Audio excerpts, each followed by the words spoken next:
Here at Be Freaking Awesome, we believe that life is too short to be anything less than extraordinary. Join us as we explore what it means to live authentically, grow continuously, and have a blast while doing it. Let's get started.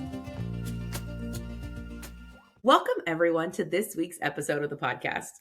I'm one of your hosts, Sami Kinnison. I'm a communication coach who helps people learn how to say what they really mean to say without all of the junk in your head preventing you from saying those things.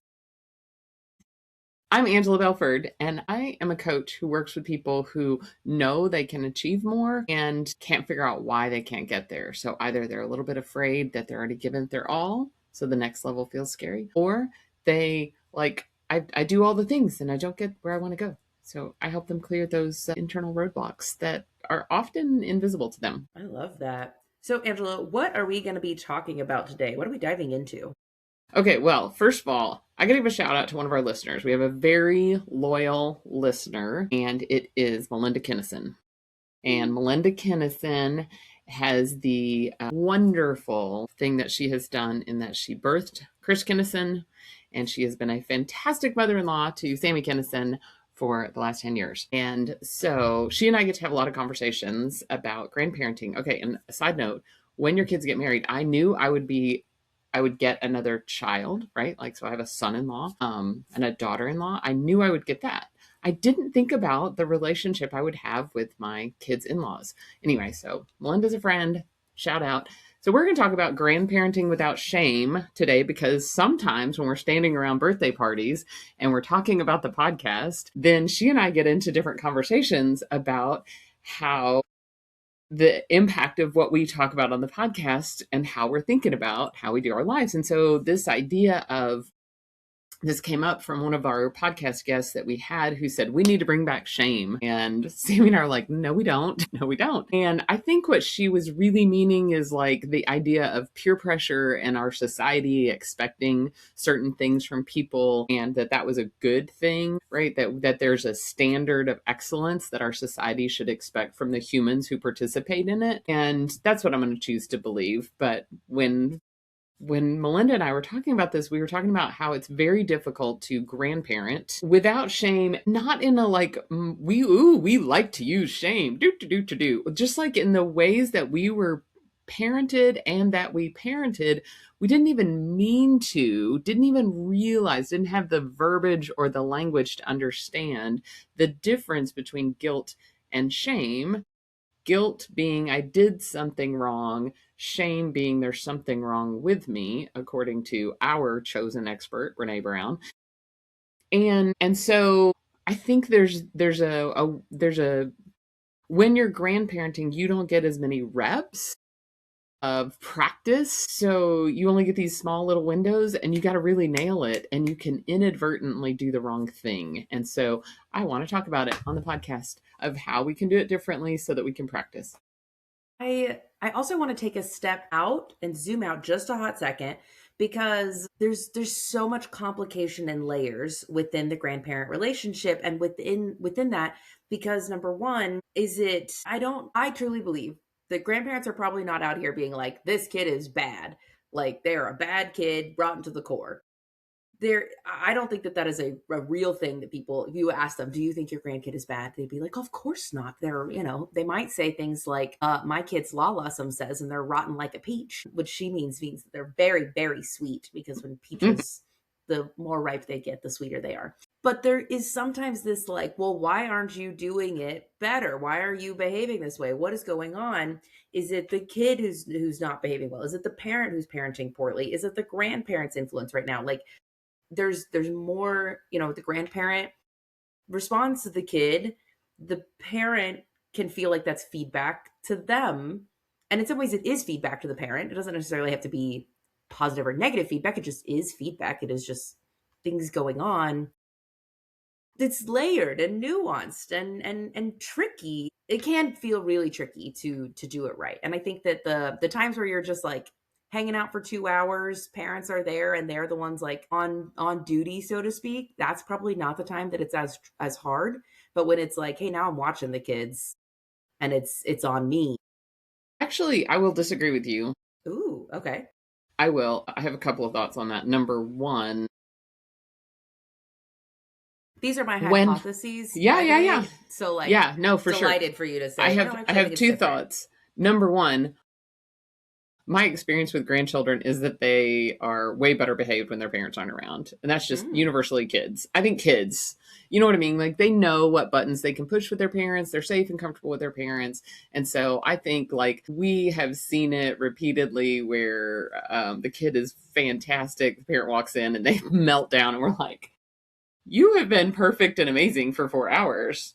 Oh, that works with your parent. That'll work with me. I don't know, whatever it is. So number one, it's pretty normal in my experience that kids are. I've seen it in children's ministry everywhere. It's not just grandparents. Number two is that when the parent isn't around, I don't feel judged about what I'm mm, saying. So I can make mistakes and I may hear about it later when Henry goes and tattletales on me. Or when my grandkids start saying the terrible things that I say accidentally, like I don't know. There was some little word that I said all the time that they picked up on and you're like, "Oh my, it wasn't bad. It was just like, we pick up on different speech patterns yeah. and stuff." And so I don't feel judged and therefore I'm not on edge, and if I make a mistake, I'm as the grandparent not going to get in trouble. So this is back and forth, right? So you feel Hmm. judged by me because when your kid is like losing their mind and I'm like I can't deal with a kid losing their mind. I have thoughts about that.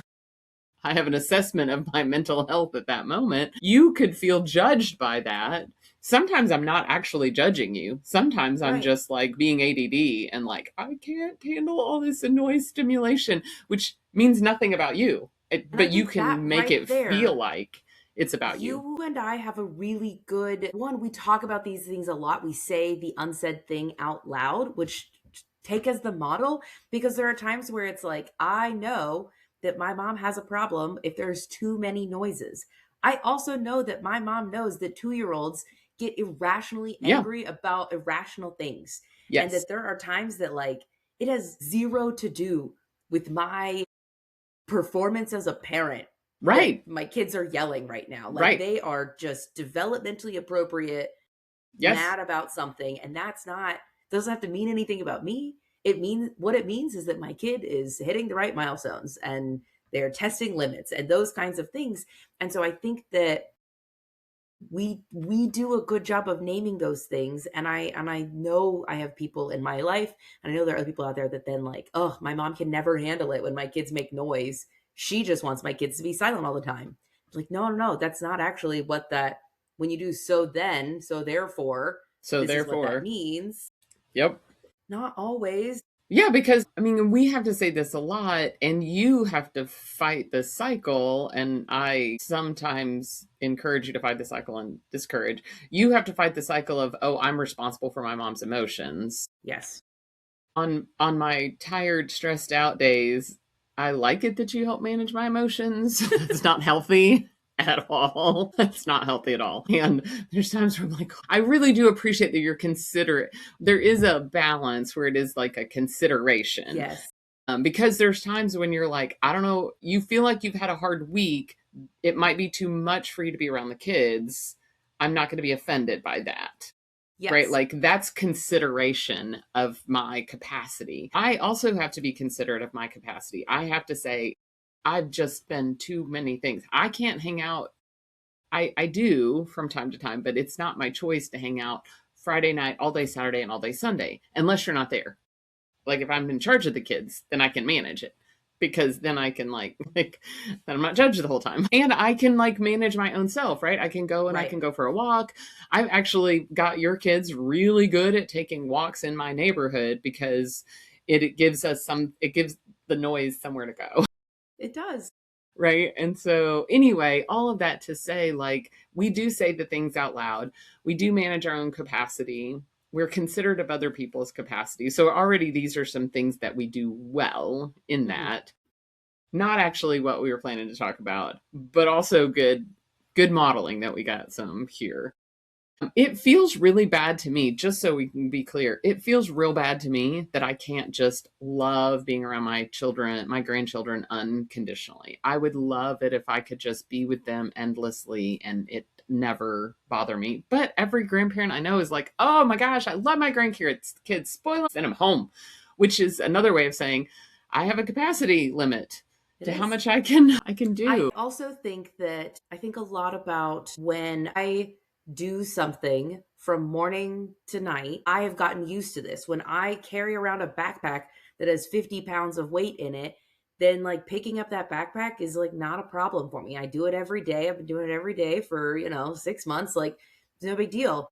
When then somebody else has to pick up that backpack for a moment, they're like, oh my gosh, this is intense and overwhelming. And it's like, I didn't actually start off with a 50-pound backpack. I started off with a 10-pound backpack. Then I added a little bit more weight. And then I added a little bit more weight. They went from infants to opinionated toddlers, and it like grew bigger. To terroristic toddlers. To terroristic toddlers.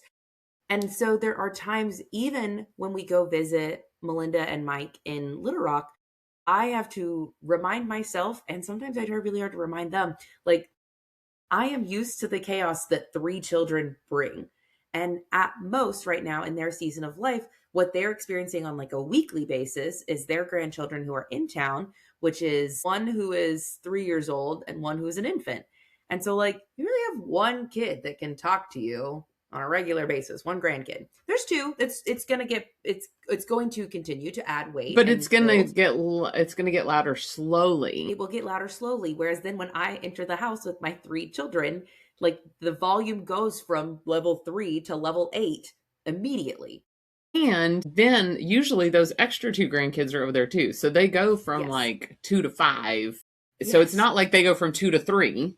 Right. They go from 2. Typically, y'all hang out a lot together, and it's a lot of boys.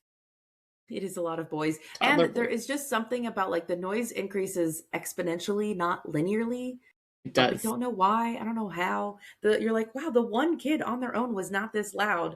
If you took all of the kids on their own and added up the noise, it's still not this loud. You're right. They make each other louder. Like it's just because they're trying to talk over each other, and same.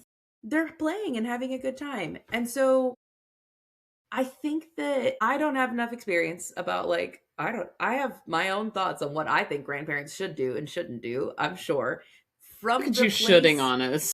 Exactly.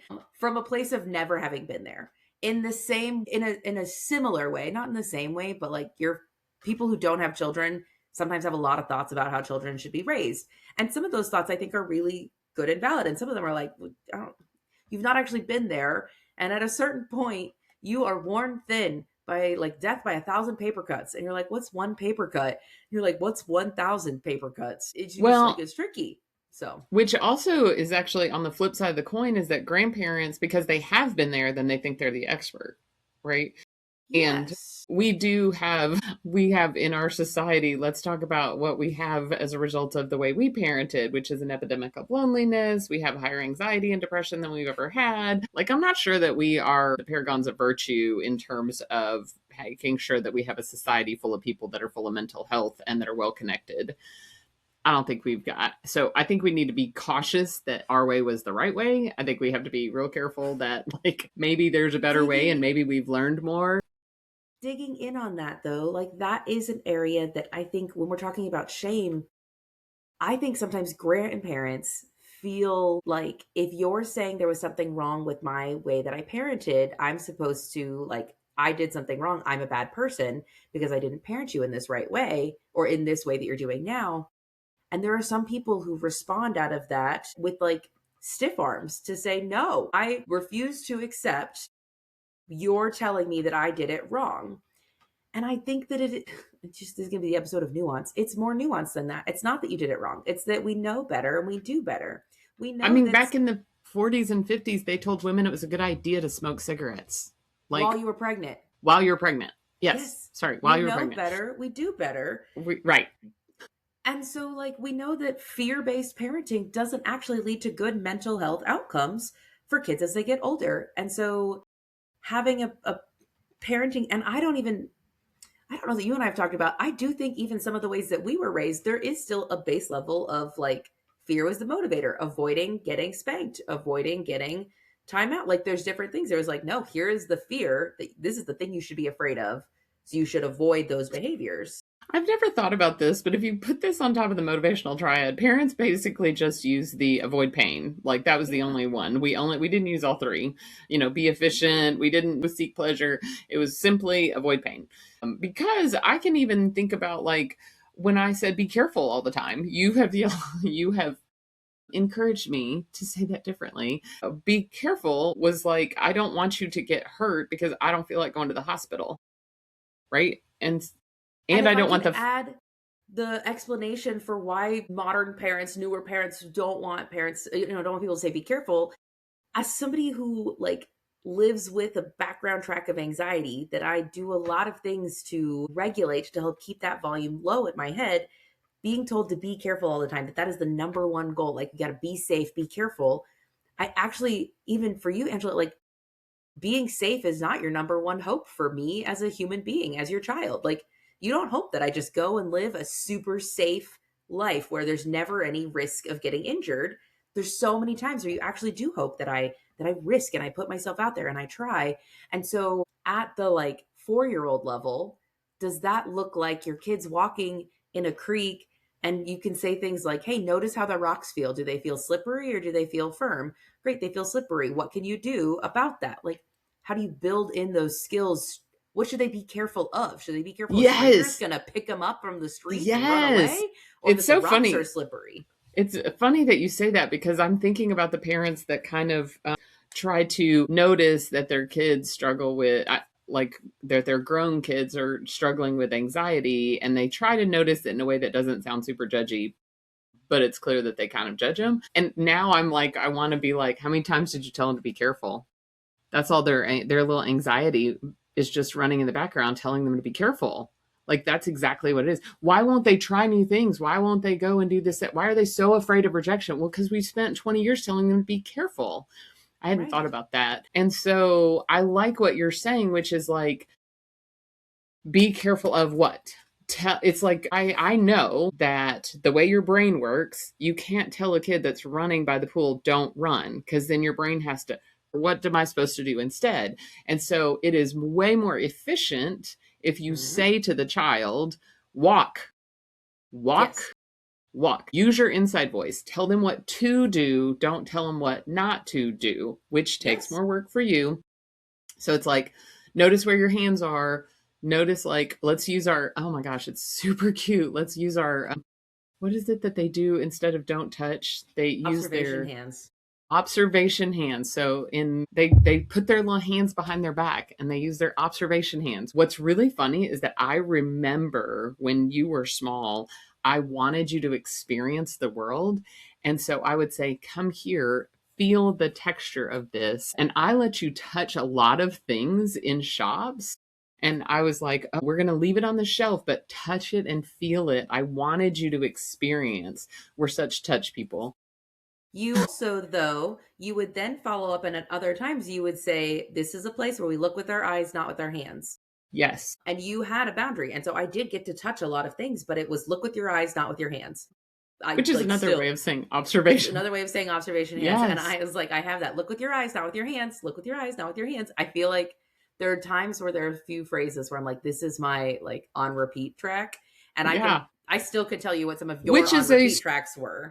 Which is actually a more clear message to the brain, and also like it doesn't induce anxiety because you didn't have to think about, am I doing something wrong? You just had to go, oh, I'm looking with my eyes, not my hands. And so I think that's the differential. And so sometimes when it's like, we're not going to use shame, then they're, oh, well, what should I do? You're going to be clear. You're going to be concise. You're going to be specific. I think this is not just for grandparent. I feel like this could be helpful to our little anxiety brain, right? It's helpful for us as adults because I think that so much of the work sometimes is reparenting yourself and finding that way to connect with the, like, I was told this, and at the time that made sense. And at the time, everybody spanked their kid. And so like, even you guys when we were being raised, everybody spanked their kid. And you're like, and we're going to do it differently. We're not going to do it in front of everybody else as a method to humiliate. It's not going to be out of emotion and anger. If you, the parent, were angry, you actually had to like, nope, other parents got to tag in on this one. And so even then you were like, no, we're going to do it differently. Now, like, we're going to do it differently. We're not going to spank at all. And that's, and it's okay to evolve and to learn what's working and to see better things. I really appreciate that you're saying that, because I agree that there is a better method. I have zero guilt or shame about spanking, because we were very, very intentional about it. And I remember the day that we had to stop with Lexi, and basically the parenting training we received was like, by the time they're like 5 or 6, you're done. Because at that point, you better be using logic and expectation, and you should not be having to use physical pain at all. And sorry, the day that Lexi yelled at me and said, "That didn't hurt," was Josh the day and I I were in had. the living room when that happened, and we heard spank, spank. And then Lexi yelled, "That didn't hurt." And we both flinched and we were like, oh, you don't say that. Like, you I count don't your think I was. blessings and you walk away. I didn't. I don't think I could. There were I about 3 stopped. more spanks after that. Were there? There definitely were 3 more spanks after that. And Okay. Well, anyway, sorry, we're off on a tangent, but also the fact that we did, because part of what we did different is we went and explained to them what they were violent. They weren't allowed to be spanked because I was angry. They had to be spanked because they had either broken a rule or that they had like violated our character code, you know? mm-hmm. And so like it really made us super intentional, because you had to think about, why are they. I heard one time somebody say that moms typically get angry when they don't get their way. And I was like, that's not a shoot. It's like the kids not like our kids aren't doing what we've told them to do, which is a version of not getting your way. Like, anyway, I was like, that one stomped on my toes a little bit too much. Interesting. Yeah. Some of it is just our capacity. We hit our capacity limits. And so our little fight, flight, or freeze gets activated. But alas, we're still talking about grandparenting, not parenting. So what can grandparents do? Yeah, well, we've talked a little bit about this already, but I think getting like a really clear list about what would you say is different? I want to say before that, I want to make sure we understand the impact. The reason, like, what does it look like when we say, because somebody may say, oh, I don't use shame to grandparent.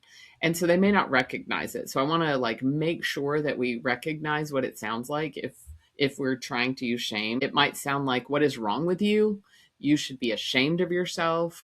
I can't believe you did that. Why can't you be more like your sister? You're acting like a baby. Ugh, that one. Yeah. So those are all shame-based. And that sends the message that there's something wrong with them. And it really connects to the child's identity.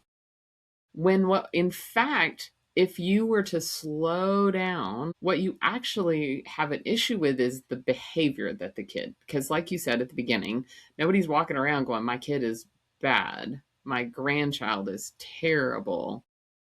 It's more true to say my grandchild is not well behaved. My grandchild doesn't behave in a way that brings me joy, doesn't behave in a way that I find acceptable. And that's where we get into like, because it's really about their behavior. It's not about who they are. And if you want to check this, go walk into their room when the grandchild is sleeping. What do you feel? So much joy. There is nothing like a sleeping child to go, I have full and unconditional love right now. Right now. Is it unconditional? It's a condition that they're sleeping. No, but when they're sleeping, they're not doing anything that could possibly trigger me. That's what I'm saying. Like, you understand the like, it's not the child, because when they're sleeping, they're not producing a behavior that you have an opportunity to assess and decide whether you like or dislike, right? Because my grandkids, when they see me across a parking lot or they'll see me across a big room and they come running at me and they like crash into my legs, I guarantee you I have judgment at that moment, and I judge it as wonder and beautiful, and it is awesome. But I am judging that behavior because I love that behavior, right? We think judgment is only negative, but it's not. I love that behavior. And if you were somebody who doesn't think children should run inside of a building or run inside of church, them running across to you and crashing into your legs, la la, and throwing their arms around you, like you could, we don't run in church. You've just squashed their joy. So anyway, I just want that nuance. Remember, their identity is at stake, and what they are forming. I promise I've done enough inner child work. They are forming a belief about themselves, and you get to contribute to that. I think that's really good. And I think that there's also understanding your expectations for where they are, sometimes even just developmentally, because we say things like, oh, you're acting like a baby because you're upset that you didn't get your way. Number one, we as adults get disappointed and act like babies, quote, when we don't get our way. And so is it that they're acting like a baby, or is it they're having a realistic response, a reasonable response to being upset right now? Like if they were told no, they're allowed to be disappointed about it. That makes sense. That is a reasonable response. Now, we can say the behavior, your feeling is valid. Your behavior is something that we need to talk about. We're not going to hurt other people, and we're not going to hurt other things in our response. But the feeling is actually valid. It makes sense that you're disappointed. This is one of our tenets on parenting is I want to tell the kid, this makes sense. The feeling that you are having makes sense. The way you're expressing it is not always appropriate. How can we find a way to express this emotion, this feeling, in an appropriate manner? It's so much more work. It is so much more work. I would so much rather say, go to your bedroom and cry alone. But that's not what actually helps them learn how to do it. If they don't learn it from the trusted adults around them, who are they going to learn it from? They're either going to learn to shut it all down, they're going to learn it from TV, they're going to learn it from school. I'll tell you this morning, Henry was telling me that his second grade friend knows more about things than me. And I'm like, you really think that your second grade friend knows more about the world than I do? I promise. I know that that's not. Anyway, no, I don't want them using them as authority. I'd like to be a guiding force. And wouldn't you as a grandparent also like to be a guiding force that they can come to say, I don't know what to do with this. Can you help me?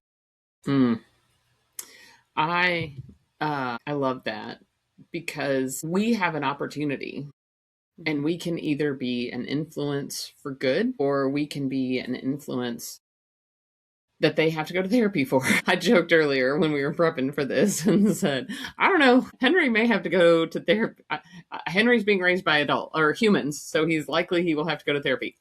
Lala may have to pay for a couple of his episodes, his sessions, because of some things that I said. I do try to do it better. But I say to him, this is my favorite thing when I tell people that I have grandchildren, is that I say, Henry, we don't do that at Lala's house. And Sammy will say, Mom, we don't do it at my house either. Not my rules, not my house. And you get really annoyed by me, but it makes me laugh really hard. So we don't whine at Lala's house. And I'm like, I have a phrase that I say that's very comparable to what you say. You say no, I can't understand you and you're whining. And I will ask them, can we put our whining voice away? This is not how we're going to talk right now. Can we put our whining voice away? And can you use a regular voice, a normal voice? So yeah, no, I know. It's just funny. It's more funny the way I say it. It's way more funny the way I say it. Well, I just want to, clear boundaries. That's what I'm thinking. No, some of the things I say is Henry, Lala can't understand you as well when you whine as when you are speaking normally. So can you first try to speak normally so that I can understand what you're saying? And then we can talk about this. Now he's 7. What's cool about having a kid that has coached her children since they were 2 is that I get the opportunity to understand, and to be able to have that kind of conversation. I think the most important thing is always to make it about the behavior, not the child. Okay, so when it comes to how we should grandparent without shame, I'm going to give you the ABCs. Number 1, we are going to affirm their identity and affirm the character trait. We used to say all the time, in Belford family, we are considerate of others. And so affirm the character trait or their identity of who they are first. Next, let's name the behavior, not their identity.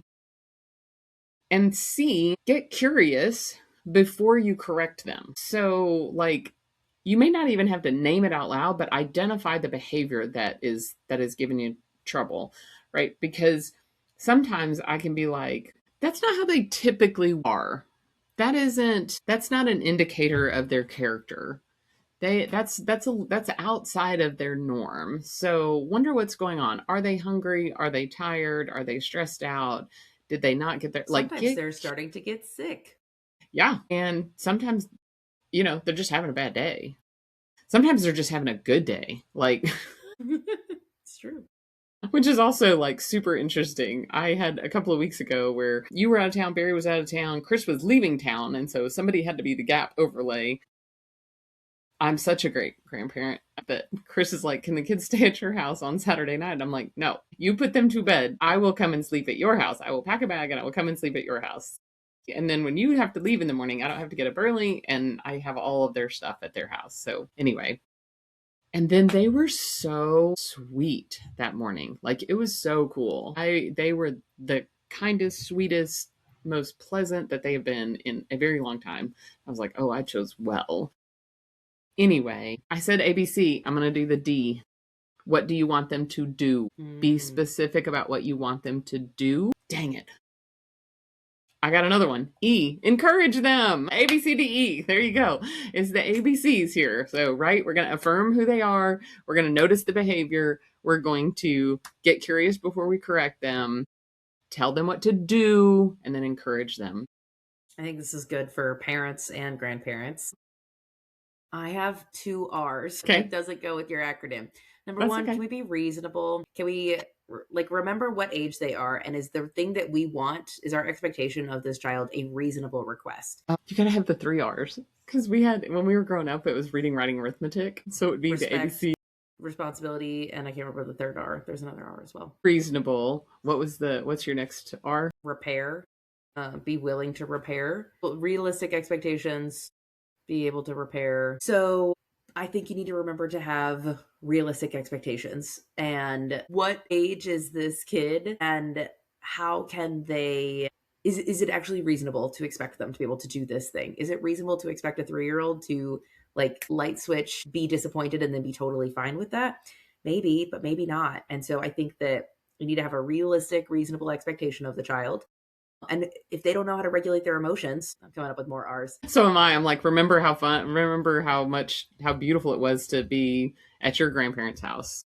It was. Also regulate your own emotions. If you don't know how to regulate your own self, why do you think your grandkids can just like regulate their emotions? Repair, regulate, and realistic expectations. Yep.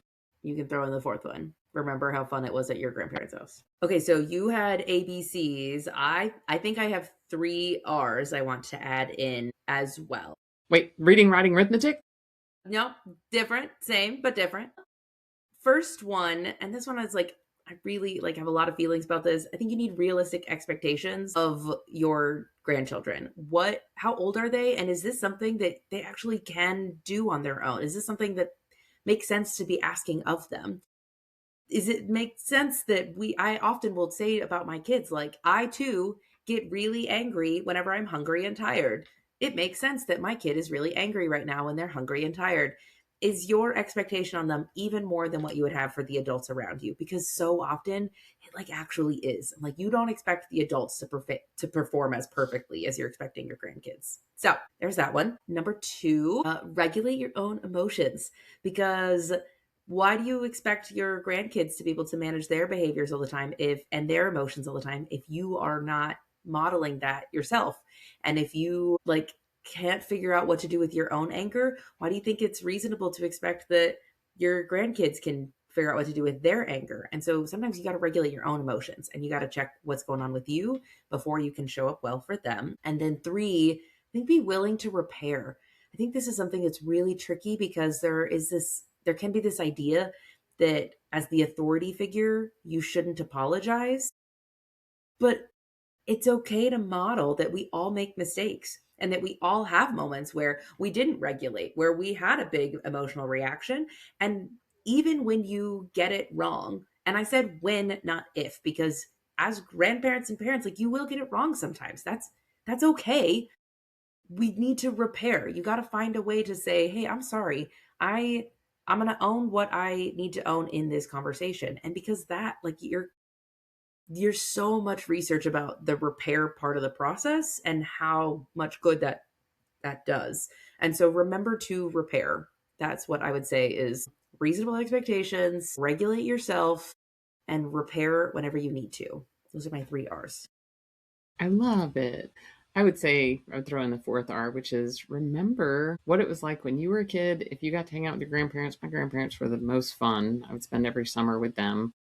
And also, like, love them well. Like, Mm. love them well. I think about the way I treat them as toddlers is how they're probably going to treat me as a teenager. And so I want them to be, I want to be that safe place. I want to be the place that they're not feeling constant anxiety. I want them to bring their hard problems to me as a teenager. And the only way that's going to happen is if I invest when they're toddlers in that relationship and make sure that I'm the kind of person. And I can't imagine people that have to live way far away and they only get to see their grandkids a couple of times a year. Like, this is probably even 10,000 times more important. And this is amazing. I'd love to wrap up with a quote that has always stuck with me, that was, when listen to the little things that your kids want to tell you when they're little, and they'll tell you the big things when they're big, because to the kids it has always been a big thing.